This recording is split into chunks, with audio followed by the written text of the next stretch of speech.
font venir au musée d'Orcor d'Aubigny en se disant que les objets qu'on voit ne sont que les traces d'une civilisation disparue, les reliques d'une aventure humaine et associative énorme, démesurée, comme les géants de l'île de Pâques par exemple. Le Festival d'Ercor serait un résumé de l'aventure humaine qui va toujours plus grand, toujours plus fort, avec une finalité hasardeuse. Lancé en fanfare par le club de foot en 1983, le festival a duré 9 ans. 9 années où Aubigny a été la capitale mondiale des records du monde. Tout a été excessif. Les stars de la télé, les Jacques Martin en délire, les Drucker descendant du ciel dans son hélicoptère céleste au milieu de la foule qui bavait d'admiration avec la musique de Champs-Élysées. Je me rappelle, il était en dessous, il chantait dans le vide, personne ne m'écoutait.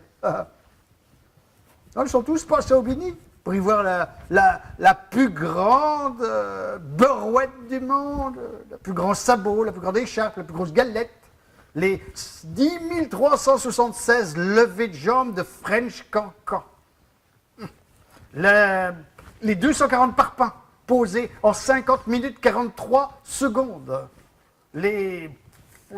alors après, il y en a autant comme autant. La berouette de 6 mètres 30, le cri de Tarzan de 41 secondes 60, la tarte aux fruits de 154 mètres 93. Il suffit de lire la liste de records tentés ou battus pour comprendre. On en reste étourdi et bobiné d'admiration ou de rire devant une affaire aussi déraisonnable. À la fin, le festival s'est dégonflé comme les ballons du record ratés de la première année.